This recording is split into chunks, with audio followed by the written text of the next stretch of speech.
সীমা, এত আইটেম, এত কি কি আইটেম! আর এই এই হাতে এটা কি নাড়ি ভুড়ি মতো?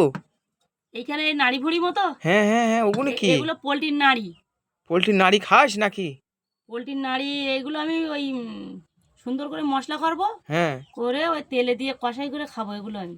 ও বাবা!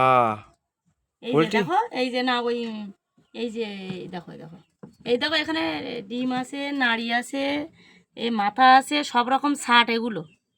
এই এই নাড়ি ভুড়ি সব খাওয়া যাবে নাকি? এই নাড়ি ভুড়িগুলো আমি ভাজা করে খাবো। এ বাবা! আর এইগুলো তোমাদের জন্য। এই যে দেশি মুরগির মাংস। দেশি মুরগির মাংস, তাই তো? হ্যাঁ, এই যে দেখে বোঝা যাচ্ছে না, ছোট ছোট ও, পিস, এই যে ছোট ছোট পিস, এই দেখো ছোট ছোট পিস। তেলও হয়ে ভালো। হুম শীতকালের দিন তো। হুম। যে দেশি মুরগি, ও, এইগুলো তোমাদের জন্য, আর এই নাড়ি ভুড়িগুলো আমার জন্য, এগুলো আমি ভাজা করে খাবো। আর এখানে লাল শাক আছে, এই শাকগুলো আমার জন্যে। লাল শাক কে চচ্চড়ি হবে? এই লাল শাকগুলো একটু তেল শাক হবে।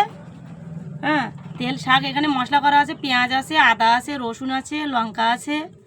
এখানে দেখো এই দেশি মুরগির মাংস আছে, আর এর শাকগুলো এখানে রেখেছি আমি, এগুলো আমার জন্যে।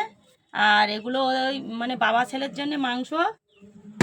তো আজকে দুপুরের মেনুটা কেমন হয়েছে তোমরা সবাই কমেন্টে বলবে, আর এরকম পোলট্রির নাড়ি বুড়ি কারা কারা খাবে কমেন্টে আমাকে জানাবে। ঠিক আছে? কেমন হয়েছে কিন্তু বলবে, খবরদার। টাটা।